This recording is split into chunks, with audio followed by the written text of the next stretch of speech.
Masih bersama saya, yaitu emak-emak dari negeri Formosa atau negeri Taiwan. Saya selalu membuat konten-konten tentang komentar tentang Indonesia, tentang kepemimpinan. Tidak ada maksud apapun buat seorang emak seperti saya, ya. Karena semua itu karena saya masih naluri saya, rasa cinta saya pada tanah air, cinta saya pada negeri Indonesia yang jauh di sana. Karena seperti apa, Indonesia adalah tumpah darah saya, Indonesia adalah negara, negeri kelahiran saya. Dan walaupun saya sudah sekian puluh tahun saya meninggalkan Indonesia, di hati saya tetap cinta Indonesia. Buat saya, Indonesia itu tidak bisa tergantikan. Sekalipun saya di sini, hidup saya sangat mulia, hidup saya sangat enak, hidup saya sangat tentram. Hidup saya adalah mimpi semua bangsa Indonesia. Bagaimana kapan kita mengalami kehidupan, yaitu mempunyai pemerintah, pemimpin yang adil, merakyat, berpihak pada rakyat kecil, bisa sejahtera, yang ditunggu-tunggu seluruh banyak rakyat Indonesia, yaitu Ratu Adil. Yang disebut-sebut Ratu Adil itu adalah sebenarnya kepemimpinan. Kita mempunyai kepemimpinan orang-orang yang benar-benar adil, bukan Ratu Adil itu nanti akan turun seorang ratu. Tidak seperti itu. Sebenarnya itu hanya sebuah penerjemahan Ratu Adil. Jadi bangsa Indonesia itu selama ini masih menunggu kelahiran, kedatangan Ratu Adil. Dan kalau saya tidak salah, insya Allah Indonesia akan secepatnya datang Ratu Adil. Yaitu apa? Sudah ada sosok seorang pemimpin, seorang putra NKRI, seorang putra bangsa Indonesia yang lahir dari sebuah kesederhanaan, yaitu ada di sosok Deddy Mulyadi. Karena apa? Saya melihat getaran, walaupun saya tidak di Indonesia, tapi saya ngeliatin getaran jiwa KDM atau Deddy Mulyadi itu seperti getaran sosok Bung Karno yang sangat-sangat ingin memperjuangkan bangsa. Darah yang mengalir, saya liatin debaran hati Deddy Mulyadi, emosinya, tapi dia itu benar-benar seperti dia ingin benar-benar kapan bisa menjadikan bangsa Indonesia. Jadi menurut saya, buat kalian semua rakyat Indonesia, dari hari ini ke depan, jaga KDM. Kalau kalian ingin cepat mendapatkan keadilan, jaga KDM. Karena apa? Banyak orang tidak akan suka sosok seperti KDM, itu ingin naik untuk menciptakan sebuah keadilan. Karena saya lihat KDM benar-benar berpihak pada rakyat. KDM benar-benar bisa merasakan jeritan rakyat Indonesia, Terlepas dari orang bilang KDM itu pencitraan atau apa, tapi kalian harus sedikit cerdas. Orang pencitraan, orang kalau bukan dari lahir dari sebuah ketulusan melakukan sesuatu, itu dia ada lelahnya. Tapi lihatin, sosok KDM tidak pernah lelah menyuarakan suara rakyat, membela kebenaran, berpihak pada rakyat kecil. Jadi kalau kalian benar-benar ingin mewujudkan, mempunyai Ratu Adil, pemimpin yang adil, hari ini Bunda Ani lihat dari negeri Formosa, dari negeri yang sangat jauh. Pesan saya, pesan dari batin saya mengatakan, kalian harus benar-benar bersatu seluruh rakyat Indonesia, yaitu menjaga Deddy Mulyadi. Sampaikan dia sampai ke tempat yang pantas untuk Deddy Mulyadi. Dan saya juga tidak melihat Pak Prabowo itu sosok yang tidak baik. Pak Prabowo adalah sosok yang sangat luar biasa. Pak Prabowo juga punya darah nasionalisme yang membara. Dia juga ini, hanya saja Pak Prabowo itu kurang sadar, kurang sadar, ilmu kesadarannya masih kurang. Karena apa? Dia masih banyak mendengarkan, yaitu masukan-masukan dari orang sekelilingnya. Dia tidak mendengarkan jeritan rakyat, suara rakyat yang berpihak sesungguhnya pada Pak Prabowo. Kalau saya amatin, saya melihat rakyat Indonesia itu sebenarnya berteriak, menyuarakan ketidaknyamanannya pada pemerintahan Pak Prabowo, itu bukan karena benci. Kalau menurut pandangan saya, tapi rakyat itu karena saking percayanya sama Pak Prabowo, rakyat sedang menyadarkan Pak Prabowo. bahwa Pak Prabowo sebenarnya dikelilingi orang-orang yang salah, orang-orang munafik, orang-orang penipu, orang-orang pendusta. Jadi tidak ada pun benar-benar sedikit sekali yang mengelilingi Pak Prabowo itu. Dengan tulus mengelilingi Pak Prabowo itu hanya berapa gelintir saja. Jadi pesan saya dari negeri Formosa, saya buat video ini tidak ada untuk keberpihakan, tidak. Saya hanya bersuara melalui naluri saya dan melalui platform medsos saya, karena saya apa? Ini bukti saya masih cinta Indonesia. Semoga suara-suara saya yang rakyat kecil, yang dulunya saya hanya seorang sampah di Indonesia, tapi kali ini karena aku berada di negeri yang sistemnya bagus, demokrasinya bagus, moral mentalnya pemimpinnya bagus, hukumnya bagus, akhirnya saya yang dari Indonesia tidak berbekal pendidikan sama sekali, bahkan pendidikan saya hanya SD, tapi hari ini orang yang berada dalam sistem yang baik, orang bodoh bisa pintar, orang jahat bisa jadi baik, ya. Bila mana kita berada dalam sistem yang benar, akhirnya semuanya jadi benar.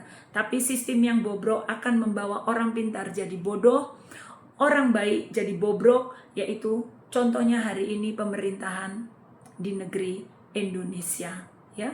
Jadi kalau menurut saran saya, untuk pesan saya untuk Pak Prabowo terutama, Pak, Anda harus cepat mengambil tindakan bila mana Anda masih pingin terus berlanjut di 2029.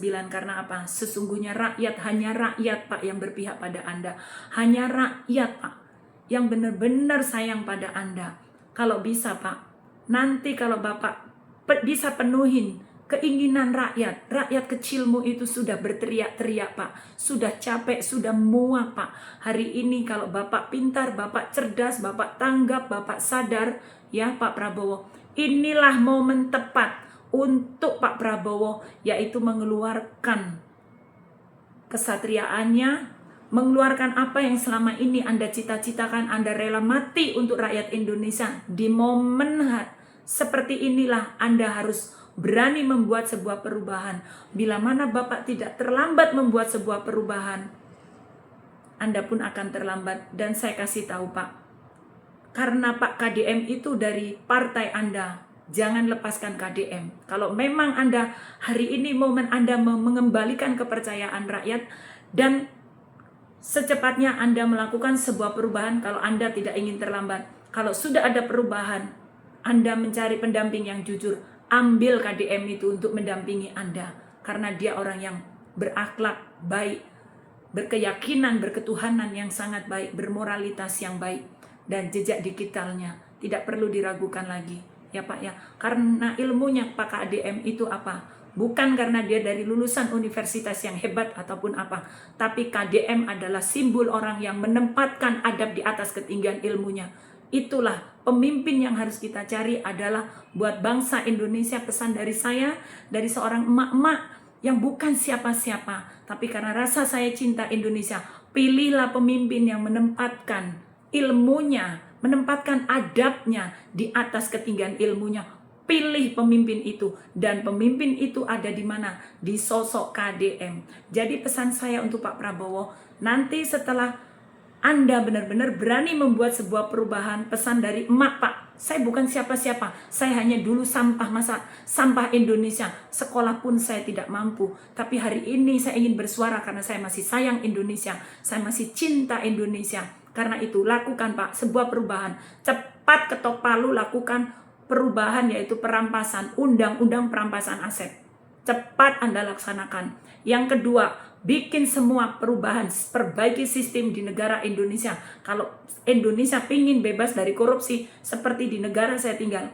Saya di sini 27 tahun Pak, selebihnya saya tinggal di negara Jepang. Jadi saya tahu bagaimana negara ini bisa terbebas dari korupsi. Di sini yang dilakukan pemerintahan saya adalah, yaitu caranya Indonesia butuh perampasan, undang-undang perampasan aset, cepat diketok palu Pak. Yang kedua, bikin semua sistem audit internasional sampai ke RT, ya.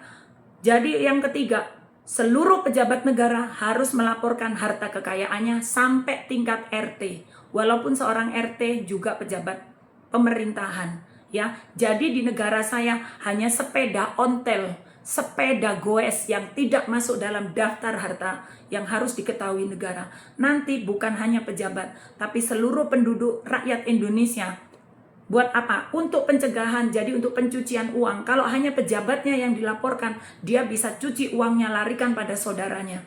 Tapi nantinya Pak, kalau Anda sudah benar-benar mampu membuat perubahan, laksanakan itu Pak, pesan dari saya. Ini pengalaman saya tinggal di 2 negara maju, di sini negara tempat saya tinggal, rakyatnya semua makan kenyang, pekerjaan banyak. Kenapa? Korupsi sangat kecil sekali. Lalu apa? Buat penjahat, buat koruptor, beri sanksi sosial yang berat sekali, seperti di negara Taiwan, ya. Lalu yang selanjutnya, bikin audit seluruh nasional, sampai jangan lepaskan itu, audit sampai ke tingkat kelurahan, bikin semuanya audit. Ya, itu sistem di negara saya semuanya online audit. Bahkan kayak saya hanya punya mobil, motor atau apa, itu pemerintah bisa tahu, nggak bisa lepas Pak. Itu adalah penghindaran untuk cara tidak rakyat Anda tidak dan pejabat tidak bisa korupsi, rakyat tidak bisa, orang kecil tidak bisa dijadikan tempat pelarian pencucian uang. Di negara kami seperti itu. Lalu yang kedua, benahin itu tata hukum, aturan orang masuk di penjara. Di penjara Indonesia orang mengunjungi penghuni penjara itu bisa bertemu muka. Mulai Bapak mimpin, pesan saya rubah itu di sel-sel tempat pengurungan orang-orang yang mempunyai kasus hukum di penjara. Hanya boleh kalau di negara saya kasih tahu. Orang kalau di penjara itu nggak boleh ketemu muka. Harus lewat telepon dan di radar. Semua CCTV dan disadap pembicaraan mereka. Dengan pengunjung, dengan siapa disadap itu pembicaraan. Ya, jadi demikianlah. Maaf ya, saya kalau sudah bicara tentang Indonesia, karena saya udah nggak berdaya. Saya sudah siap menguburkan diri saya. Memang takdir saya mengirim saya untuk menjadi warga negara Taiwan. Tapi hati saya masih cinta Indonesia. Darah saya masih mendidih kalau melihat penindasan, melihat jeritan orang-orang saudaraku di Indonesia. Demi Allah, video ini akan jadi saksinya bahwa ada seorang emak-emak yang sudah terkubur lama di negeri orang, tapi darah saya masih cinta Indonesia. Karena itu saya banyak mengirim pesan di video ini. Semoga video ini didengar oleh Pak Prabowo, semoga video ini didengar oleh orang-orang yang masih mempunyai hati nurani, kejujuran, ingin melihat Indonesia bangkit. Pesan saya terakhir, jaga KDM sampai 2029 dan terus jaga. Dan pesan saya, bersatulah kalian bangsa Indonesia dari Sabang sampai Merauke menjaga KDM dan Prabowo. Jangan tinggalkan KDM dan Prabowo. Hari ini penuh fitnah, penuh apa? Jangan biarkan Pak Prabowo terfitnah. Jangan biarkan KDM dijegal untuk menjadi pelepas kemerdekaan. Saya merinding kalau sudah ngomong tentang Indonesia. Karena apa? Saya rela menderita, lari ke negara orang untuk mencari kehidupan karena saya ingin keluarga saya, anak turunan saya hidup makmur. Karena saya menunggu kemajuan Indonesia. Lihatin, umur saya sudah mau 60 tahun, 33 tahun. Saya itu terkubur di negeri Taiwan dan Jepang. Saya menghabiskan waktu saya, menghabiskan hidup saya untuk berjuang, untuk bagaimana saudara keluarga saya bisa makan kenyang, hidup makmur, hidup layak. Alhamdulillah ya. Setelah pengorbanan saya 33 tahun, dan lihatin, ini bukti nyata. Saya mungkin kalau di Indonesia hanya pendidikan SD, saya tidak bisa mempunyai wawasan seperti ini. Saya tidak mempunyai level hidup seperti hari ini. Hari ini saya menjadi manusia yang bermanfaat. Karena apa? Karena saya masuk sistem yang bagus, yang sehat. Karena itu saya mengharapkan sekali lagi buat Pak Prabowo, salam. Saya terlalu sayang pada Anda, saya sayang pada Indonesia. Karena itu saya mengirim sebuah pesan. Saya sadar saya bukan siapa-siapa, tapi saya mengirimkan sebuah pesan nasihat untuk Bapak. Cepat buat perubahan, cepat sahkan undang-undang perampasan aset, cepat benahi birokrasi, cepat buat sistem yang modern, yang online. Diwajibkan seluruh pejabat negara sampai tingkat RT, lurah semuanya diaudit dan lalu melaporkan harta kekayaannya. Itu wajib. Itu di negara saya seperti itu. Bahkan rakyat di sini harus melaporkan harta kekayaannya, termasuk saya. Terima kasih. Semoga video ini bisa menjadikan semangat buat saudara-saudaraku di Indonesia, jangan menyerah. Kalian belum merdeka, kalian harus berjuang bersama. Satukan tangan kalian, satukan hati kalian, yaitu mengawal KDM dan Pak Prabowo. Jangan biarkan Pak Prabowo sendirian. Jangan biarkan Pak Prabowo terfitnah hari ini. Karena saya tahu Pak Prabowo itu orang baik. Hanya dia belum sadar. Dia tidak sadar sedang dikelilingi oleh bajingan-bajingan yang akan menghancurkan Pak Prabowo dan rakyat Indonesia. Salam merdeka dari negeri Formosa, dari seorang saya, yaitu bukan siapa-siapa. Saya hanya seorang emak-emak tua. Umur saya sudah hampir 60 tahun, tapi saya masih cinta Indonesia. Assalamualaikum, salam rahayu dari negeri Formosa.